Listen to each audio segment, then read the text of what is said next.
seats. Mr. Doorkeeper.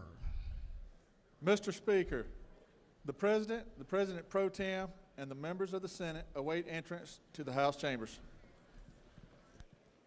Mr. Doorkeeper, please allow the President Pro Tem, and the members of the Senate to enter the House chamber, and will the messenger please escort them to their designated seats.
We're going to ask the Senate to take their seats.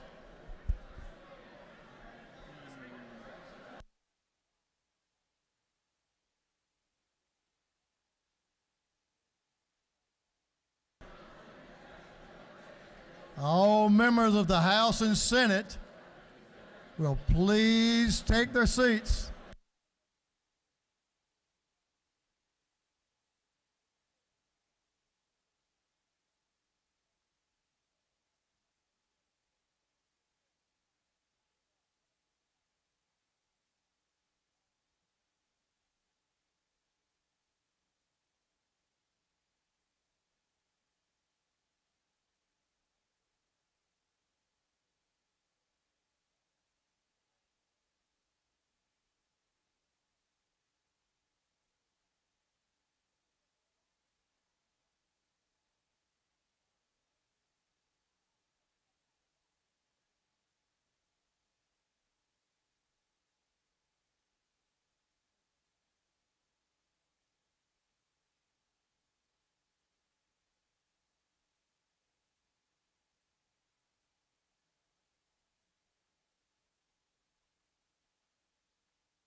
I know y'all haven't seen each other in a day or two.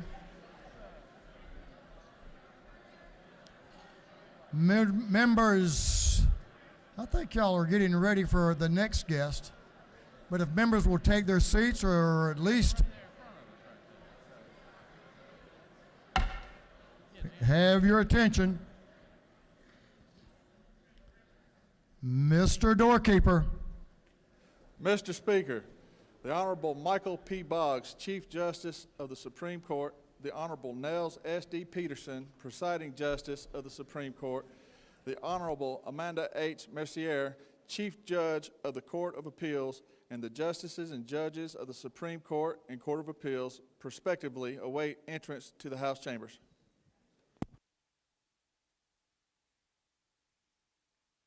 You have quite a list there, Mr. Doorkeeper. Mr. Doorkeeper, if you will please allow the Honorable Michael P. Boggs, Chief Justice of the Supreme Court, the Honorable Nels S.D. Peterson, Presiding Justice of the Supreme Court, the Honorable Amanda H. Mercier, Chief Judge of the Court of Appeals, and the Justices and Judges of the Supreme Court and the Court of Appeals, respectively, to enter the House chamber, and will the messenger please escort them to their seats.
Mr. Doorkeeper.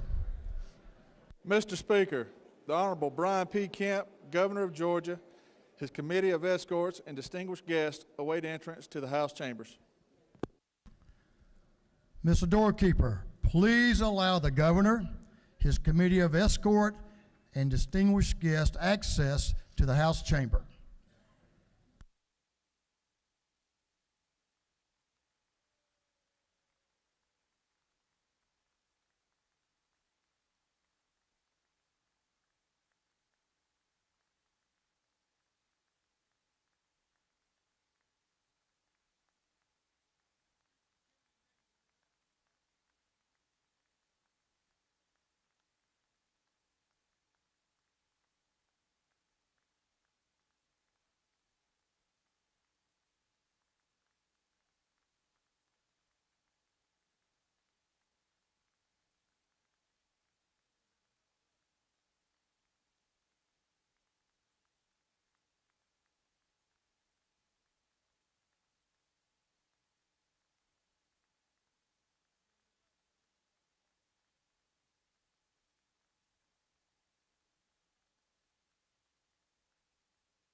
Members of the House and Senate, this joint session will come to order.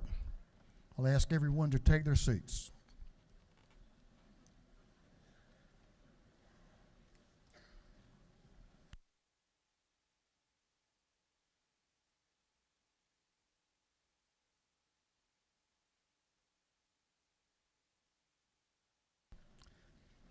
It's great to see a full house this morning. Good to have our friends from the Senate. Certainly good to have a full gallery this morning. So welcome everyone to the People's House. Mr. Clerk, will you read a resolution? House Resolution 763 by Representative Administration of the 104th, a resolution calling a joint session of the House of Representatives and the Senate for the purposes of hearing a message from the Governor, inviting the justices of the Supreme Court and the judges of the Court of Appeals to be present at joint session. Thank you, Mr. Clerk. Well, we want to recognize a few people this morning and let everyone show their appreciation to the folks that are here. First, I'll ask you to stand when I recognize you as a group. The constitutional officers of the greatest state in the Union, the constitutional officers of Georgia. Would you all please stand? I know you're in the gallery, and let's give them a great hand.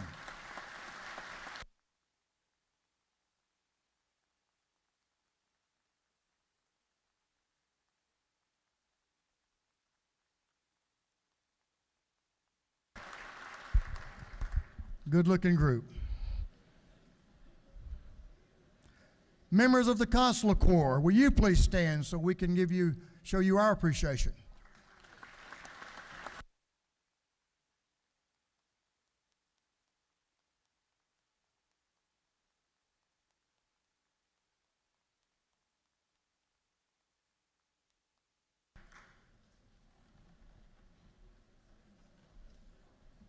Thank you all for being here.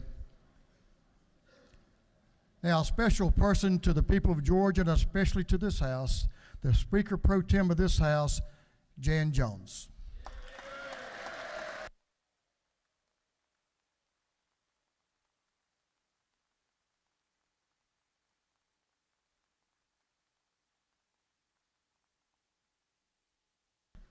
Thank you for your service.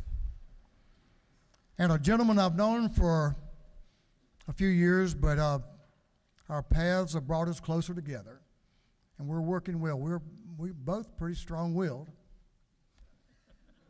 but it all works out. So it's a real pleasure for me to introduce the President of the Senate, a dear friend, Burt Jones.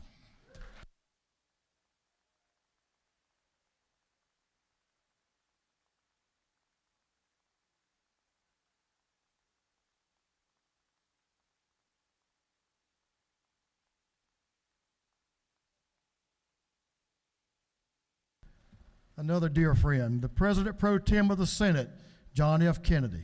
Welcome, sir.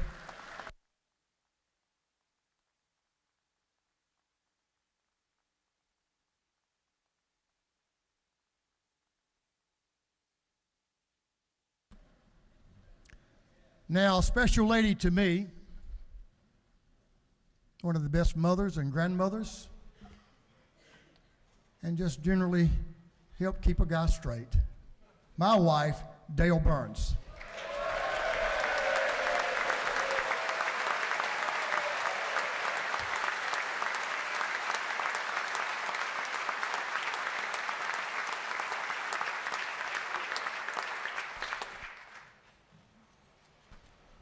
The Lieutenant Governor had given me a speech for about 5 minutes on this next one, but I'm going to shorten it down a little bit.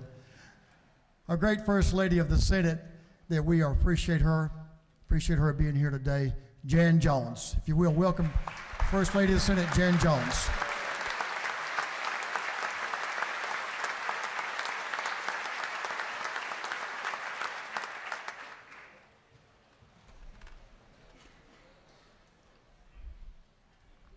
Another First Lady. Let me tell you how incredibly proud I am and grateful to this lady for her work on human trafficking. We thank you, we appreciate you, and we look forward to continuing to work with you so human trafficking no longer exists in our state. The First Lady of the state of Georgia, Marty Kemp.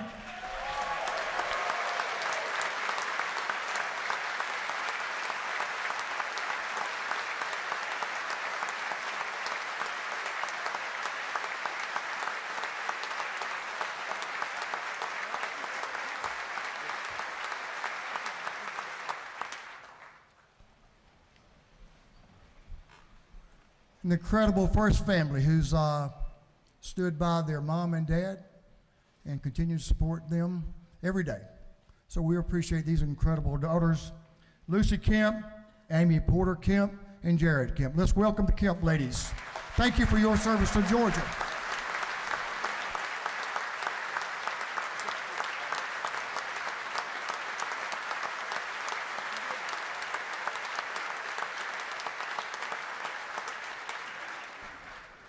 Lucy, we couldn't go on if you didn't stand up. You had to do it.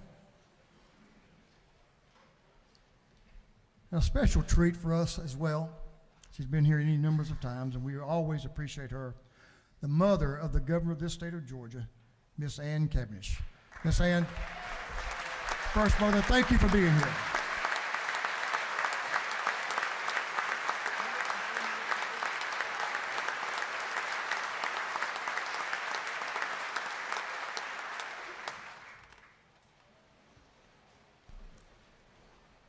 Again, thank you all for being here. First family, we appreciate you and your support for our governor and for what you are doing for our state. So now comes the fun part for me, to recognize a friend and a man, a governor of this state who's doing it all right. A leader that's proves himself every day. He was a leader before he came here and assumed the position of governor. His skill set has improved every day because he has worked every day to ensure that the people of Georgia are better than they were the day before. And I truly believe that his accomplishments working for the hard-working people of Georgia will go down in the history of this state. He has sustained our state through tough times and certainly through very good times as well, with a rock-solid, common-sense approach to life and to government.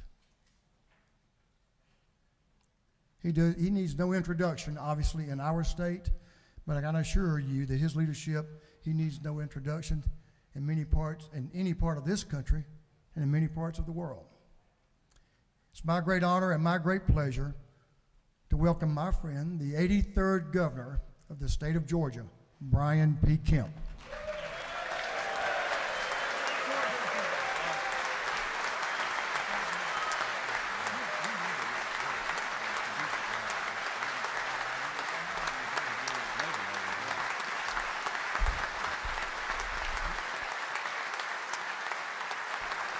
Thank you, Mr. Speaker.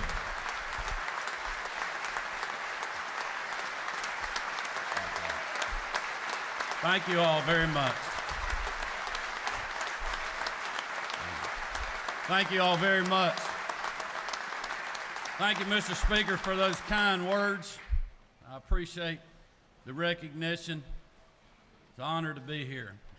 Lieutenant Governor Jones, Speaker Burns, President Pro Tem Kennedy, Speaker Pro Tem Jones, members of the General Assembly, constitutional officers, members of the Public Service Commission, Mayor Dickens, members of the Judiciary, members of the Consular Corps, and my fellow Georgians. Later this year, the people of this state will once again fulfill their civic duty. They will choose who occupies these seats of service, and they will determine what course America takes in the years to come. As they have in years past, when they go to the ballot box, they'll see a stark difference between Georgia and our nation's capital. They'll see what we've achieved together at the state level to make Georgia an even greater place to live, work, and raise a family. And they'll see the hardships Washington, D.C. has brought into every home and placed on every kitchen table across our state. Congress has become synonymous with runaway spending, bloated budgets, job-killing regulations, gridlock and partisanship, and elected representatives in both parties who are more interested in getting famous on cable news than delivering results for the American people. All the while, across the nation, over 60% of households are living paycheck to paycheck. over 8.4 million Americans are working 2 jobs to make ends meet. Mortgage rates remain at highs not seen in a generation. And while the rate of inflation may have fallen, high prices on everything from groceries to rent have not. In fact, it cost Americans over $11,000 more per year to maintain the same quality of life that they had just a few short years ago.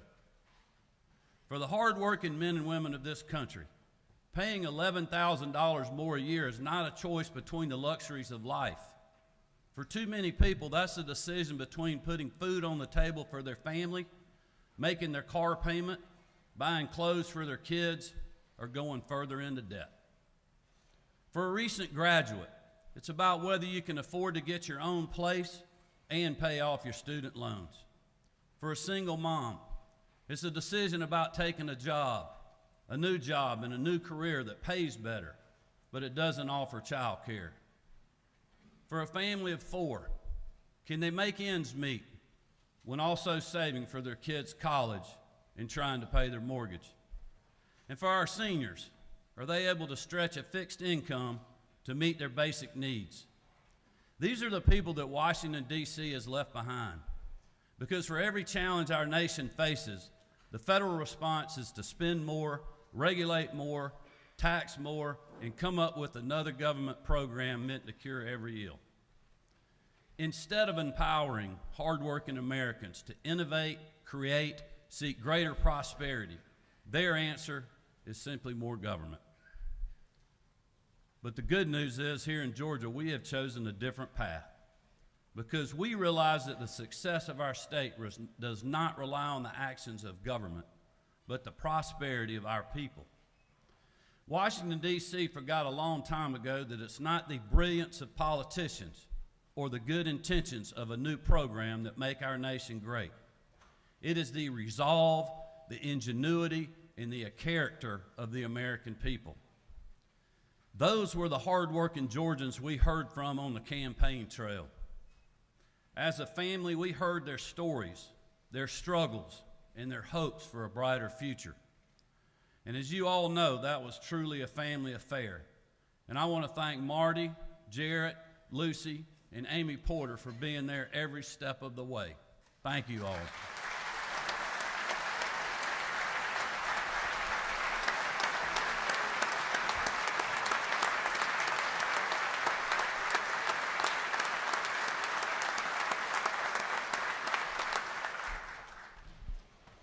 I also appreciate my mom, who y'all recognized earlier. My sister Julie Reef and her husband are here with us today, and we just are honored by their presence. My commitment to the people of our state was very simple. I promised to put hardworking Georgians first, fund our priorities like education, public safety, and health care, but also keep government efficient, responsible, and accountable. The federal government may have abandoned those principles, but here in Georgia, thanks to the partnership between my administration and the General Assembly, we have delivered real results for the people of our state, ahead of schedule and under budget. Thanks to a strong economy and conservative fiscal management of state revenues, we've provided nearly $5 billion of direct relief to taxpayers in tax refunds, gas tax suspensions, homestead tax exemptions, and more.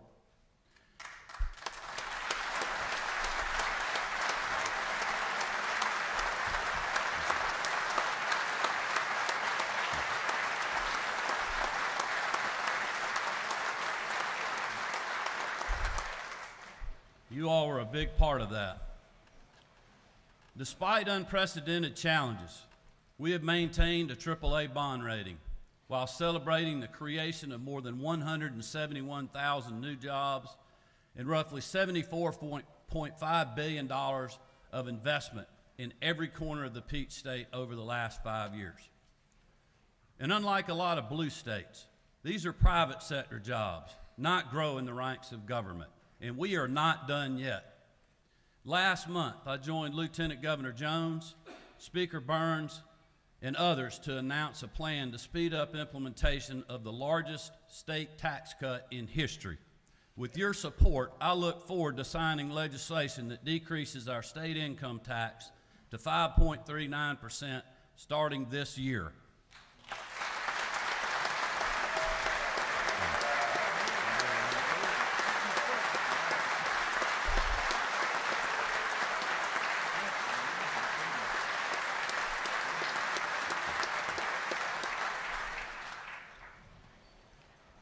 This matters.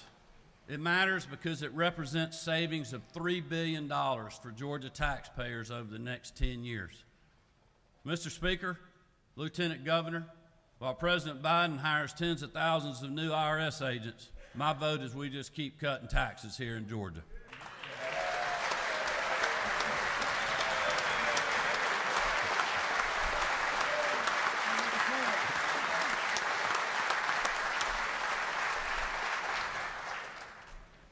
The path that Georgia has taken over the last 5 years has led to record job growth, historic investment in communities from Bainbridge to Blue Ridge, $5 billion of tax relief, and enough funds saved to operate state government for months in an emergency, not days. That's the choice for Georgians this November, and I feel confident they'll vote to keep Georgia moving in the right direction once again. So to answer the question, the state of our state is strong, growing, and prosperous because we trust our citizens more than we trust the government.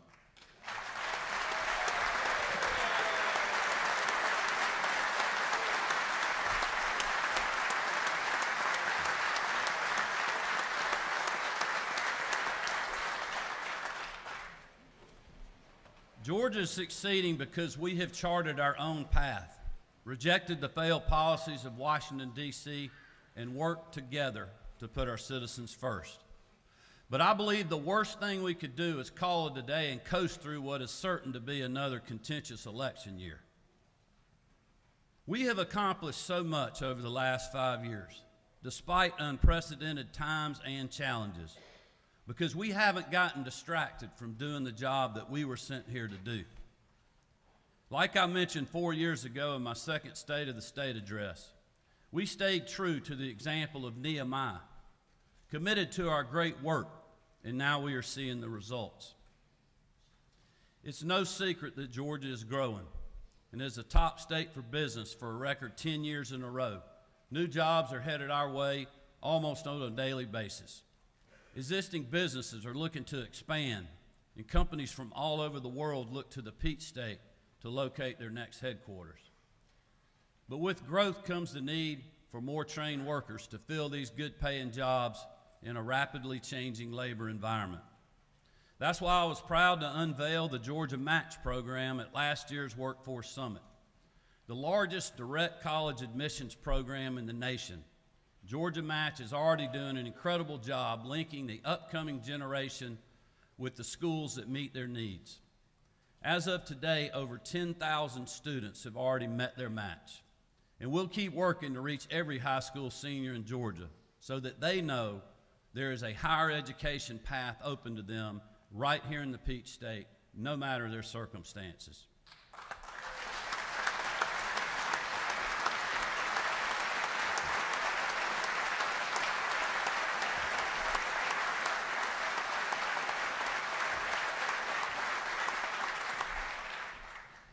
Speaking of education, my amended 2024 budget and the fiscal year 2025 budget proposals double down on our continued and historic support of K-12 education, with $1.4 billion in additional funds allocated to make a total of $12.8 billion. Republicans and Democrats alike have supported this record investment in our students. And I want to take a moment and thank all of you for that strong bipartisan achievement. It's also important for us to remember that increased funding does not guarantee greater success. As a small business owner for almost 40 years now, I believe, like many of you, that competition and the free market drives innovation. At the end of the day, they result in a better product for the consumer. When it comes to education, the same principles hold true. Over the last few years, there's been a great deal of debate around different proposals to expand options for students and families when it comes to finding the education that best fits their individual needs. Many members in both chambers have worked hard on this important issue, and I want to thank and applaud them for their efforts. Some prefer the term school choice or educational freedom. Some call them vouchers. In my opinion, what each of these terms or slogans fails to mention is the child.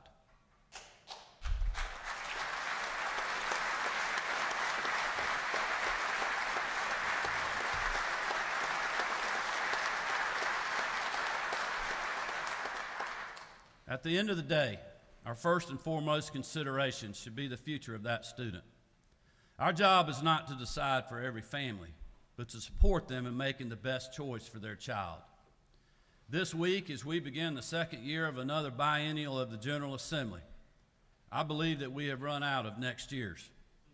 I firmly believe we can take an all-of-the-above approach to education, whether it's public, private, homeschooling, charter, or otherwise. It's time for all parties to get around the table and agree on the best path forward to provide our kids the best educational opportunities we can, because that is what we were elected to do.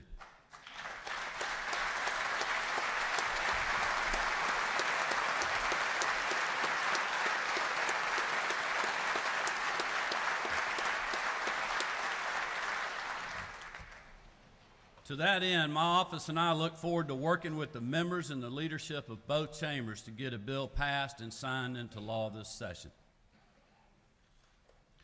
Finally, our students and teachers deserve to have a safe learning environment, no matter their zip code. Since I took office, I've had the opportunity to hold more than 30 roundtable discussions with educators and superintendents from all over this state. We heard frequently that our schools were in need of additional resources to enhance security. That's why since 2019, we have provided more than $185 million to all of our schools to help secure the safety and well-being of our students and our teachers. This year, I'm proposing we continue those efforts by making school security funding permanent.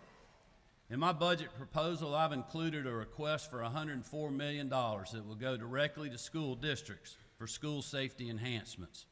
Schools will determine how to best use this money, whether for personnel like school resource officers or for physical or technology improvements that make our places of learning more secure. This investment is more significant because it will enable schools and administrators to plan accordingly, knowing that this money is headed their way for this specific purpose. I hope to see strong bipartisan support for this budget item to keep our kids and our schools safe.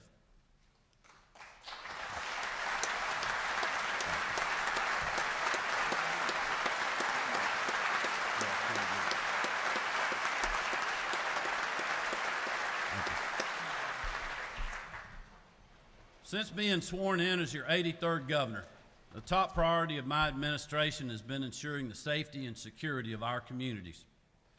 There is no doubt that we have made great progress, from the GBI's Anti-Gang Task Force and Heat Unit and the Department of Public Safety's Crime Suppression Unit, to the First Lady's Grace Commission and the Attorney General's Human Trafficking Prosecution Unit and the school security measures I just mentioned.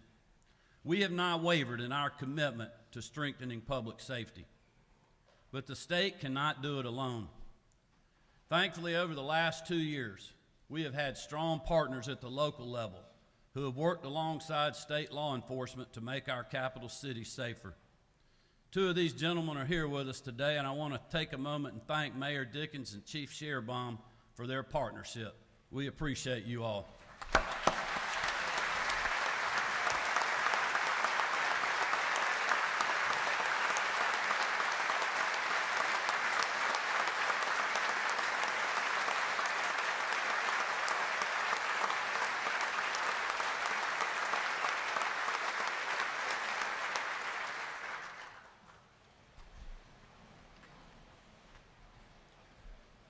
While the mayor and I come from different political parties and don't agree on everything, we do agree on the importance of reducing crime and keeping our citizens safe. Bipartisan majorities of both chambers, the mayor and myself all agree on the critical need for the completion of the Atlanta Public Safety Training Center. This facility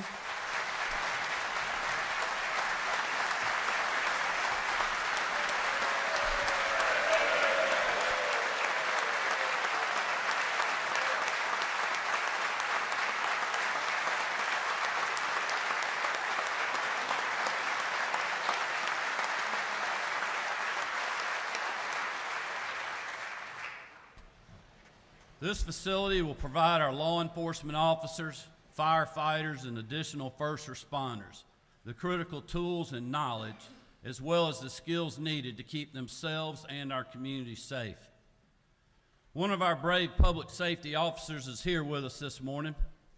Exactly a year ago this week, this dedicated trooper was shot and severely wounded near the site of the Future Training Center. He spent weeks in the hospital fighting for his life. He endured multiple surgeries and spent the better part of a year in recovery while his family stood strong beside him. Marty and I were honored to spend time with him while he was in the hospital, and I was honored when he gave me one of my most prized possessions, his SWAT Challenge coin bearing his badge number. He had that coin on him when he was shot that horrible day, and it is a constant reminder for the price paid by men and women like him all over this state who keep our children, our homes, our businesses, and our streets safe. Trooper First Class Jerry Parrish, will you please stand with your wife, Kelly, and let us thank you for your great service.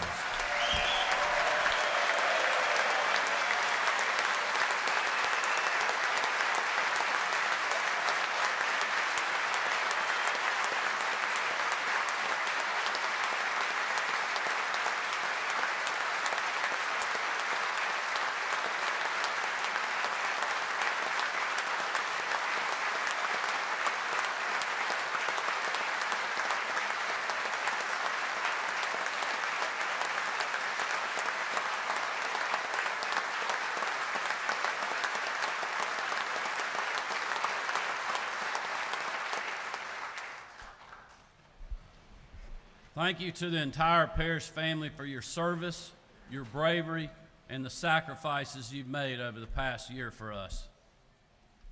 We are also joined in the gallery by some brave men who rendered life-saving aid to Trooper Parrish on site and who helped get him to safety. They represent some of the very finest from both the Department of Public Safety, the Department of Natural Resources, and our EMS folks. Would you all please stand and let us thank you for your bravery on that day.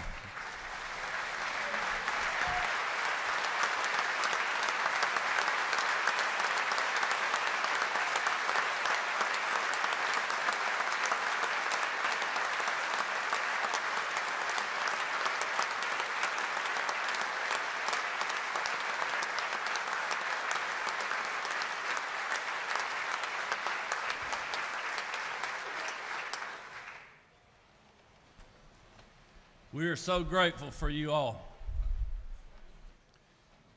I don't claim to speak for anyone else in this chamber today, but this decision is very simple for me and my family. As long as I'm your governor, there will be no gray area or political double talk. We will support our law enforcement officers. We will support our firefighters and our first responders, and the Atlanta Public Safety Training Center needs to be built, period.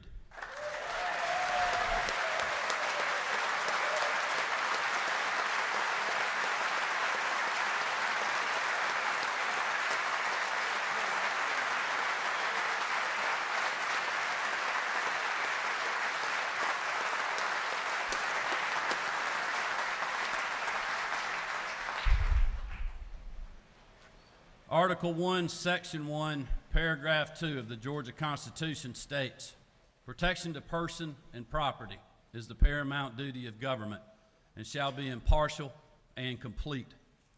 To fulfill that paramount duty, we must do more than show our support for law enforcement in words. We have to show it through action. That is why last year, thanks to the work of the General Assembly, I was proud to sign a budget that included a $6,000 pay raise for state law enforcement officers. That pay raise was a recognition of the contributions these brave men and women make as they put their lives on the line day in and day out. This year, I look forward to working with each of you to once again provide another pay raise for state law enforcement.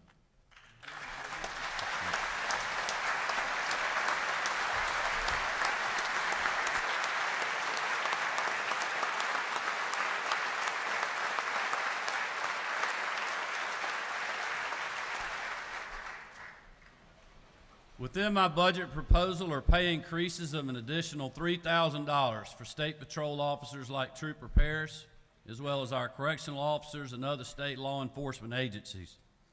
These investments will not only serve as a renewal of our commitment to these law enforcement officers, but will also support our ongoing retention and recruitment efforts. I'm also urging the General Assembly to complete what we started last year and give final passage to the Peace Officer Loan Repayment Program. Because despite what some may say, we need more police officers, not fewer.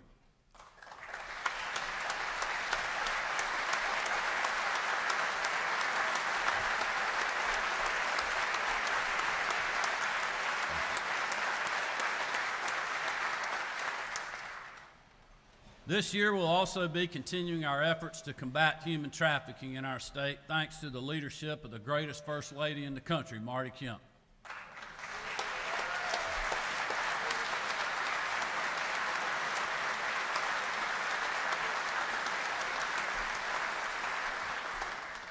Thanks to her work and that of the Grace Commission and members of both chambers, Georgia has gone from being known as a human trafficking destination to being known as the leader in going after traffickers and supporting the victims. Under the First Lady's leadership and with overwhelming support from both chambers, we have passed and signed into law 8 pieces of legislation that go after those who work in this evil enterprise while also supporting the victims.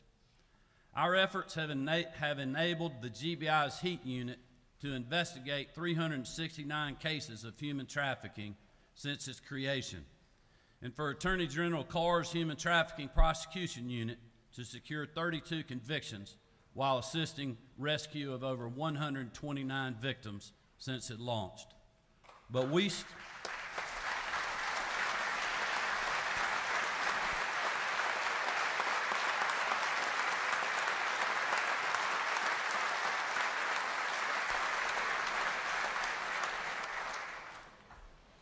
still have work to do. And Marty and I are both looking forward to working with each of you this session to keep up that fight. 5 years into my administration, when it comes to health care, we've made enormous strides in lowering costs, expanding access, and incentivizing more health care providers to give care. We began this work with the passage of the Patients First Act in 2019, and since then we've seen strong results. In 2019, no counties in Georgia had more than 2 health insurance carriers. Today, 87% of Georgia counties have 3 or more carriers. And thanks to Georgia Access and the reinsurance program, enrollment in the private sector exchange over the past 5 years has grown from just under 460,000 to over 1.2 million Georgians. Georgia Access is also saving hardworking families more and more in their wallets. In all, we've reduced premiums by an average of 11% across the state. That represents an average annual premium reduction of almost $929 million a year. In rural counties, where premium prices were the least affordable when I took office, Georgia Access has reduced premiums by an average of 29%. And while some in the media refuse to acknowledge this significant progress, we will continue to support policies that work for Georgians, not political narratives. Because the fact is that for individuals and families struggling to make ends meet, lower insurance costs and more choices lead to better care that they can actually afford. And because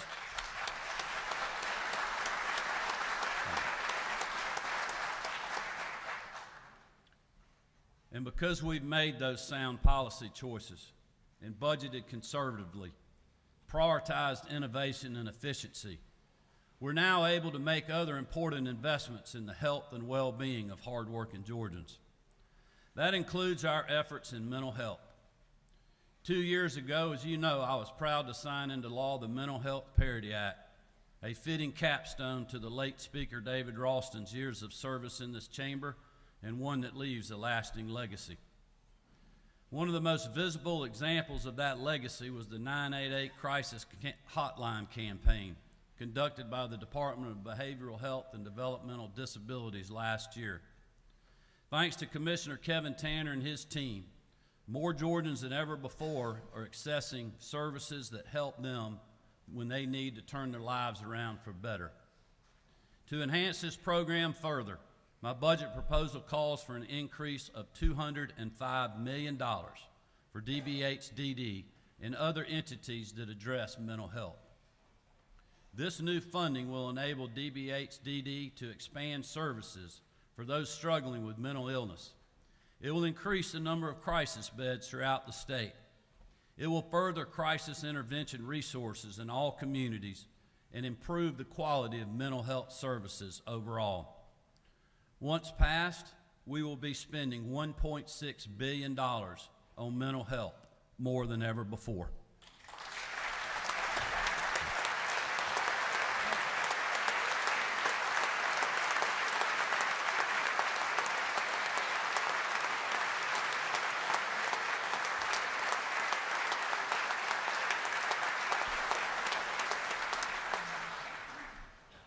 I'm proud of what these and other agencies are doing to help their fellow Georgians and keeping us the best state to live, work, and raise a family. As we speak all across Georgia, there are men and women working hard to keep our neighborhoods safe, attract new jobs and industries to communities in need, and teaching a whole generation that will one day occupy these roles and much more. They have remained committed and hardworking during unprecedented challenges over the last 5 years, and I'm so proud of everything they have accomplished for our citizens. It is no secret that most state government jobs pay less than private sector opportunities in the same line of work. But many of our employees do it because they feel a sense of public service, and they want our state to succeed. But for state government to stay efficient and stay ahead of Georgia's continued growth, we must be able to attract and then retain employees who perform these vitally important jobs. That is why my budget proposal provides a pay increase for all state employees, including our teachers.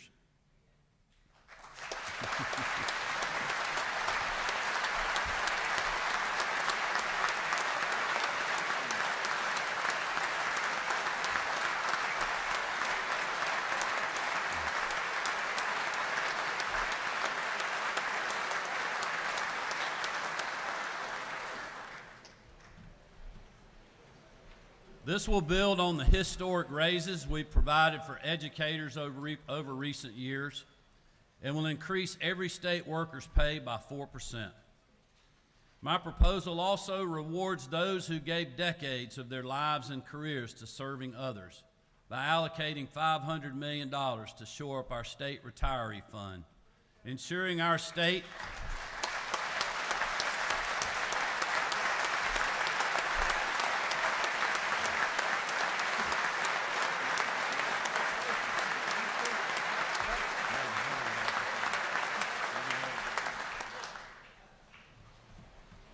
This will ensure that our state keeps its promises for our retirees and also stays on solid financial footing. Instead of expanding the size and scope of government, we're putting state dollars to work in targeted, efficient ways to recruit, retain, and thank employees in vital roles, from corrections officers to caseworkers. By doing so, we're continuing our efforts to wisely use every penny taxpayers send us, from state agency personnel to our schools, public safety, and the healthcare marketplace. As we look across America, there's no doubt that we're at a crossroads. From crushing inflation and dysfunction in Washington to the crisis at our southern border and unrest overseas, these are indeed trying times. But I believe we have an opportunity here in Georgia, an opportunity to highlight a different path. One of the brilliant principles of America's founding is the role of the states. For them to be the laboratories of democracy, to protect the liberties and freedoms of their citizens, and to carry out the will of the people. Our founders didn't believe the states should always look to the federal government for answers. And by judging by current comparison, I don't think we would have much to learn. In Georgia,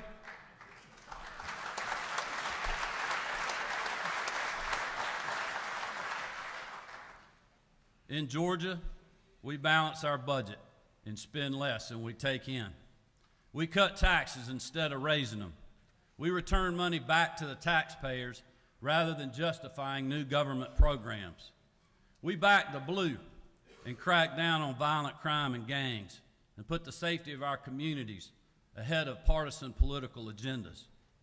We celebrate the free market instead of using the heavy hand of government. We work together across party lines on more issues than not. And most importantly, we put our people first. In an election year, I don't expect all of us to agree on every issue. Every district represented under this gold dome is different and sends each of you here with a unique set of issues to address. Over the next 36 legislative days, there will be passionate debate, there will be disagreements, there will be tough votes, there will be long nights, and maybe even some short tempers. But in the middle of all of that, I ask that we also remember Georgia is different for a reason, that our success is not an accident, but the result of a resilient people who elected their leaders to keep state government efficient, responsible, and accountable. In Georgia, we believe the American dream will always provide our people greater prosperity than the government. The state of our state is strong, growing, and full of opportunity. Let's use this session to keep it that way. Thank you all. May God bless you, and may God continue to bless the great state of Georgia.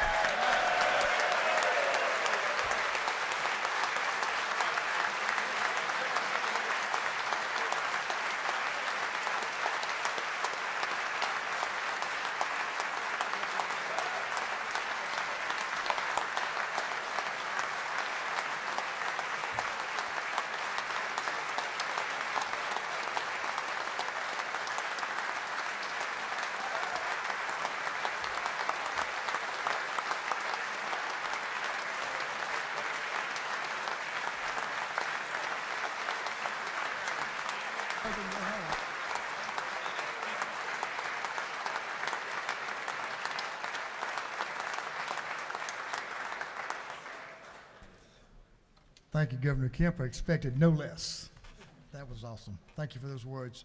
Will the Committee of Escort please escort the Honorable Brian P. Kemp, Governor of Georgia, and his distinguished guest from the House chamber.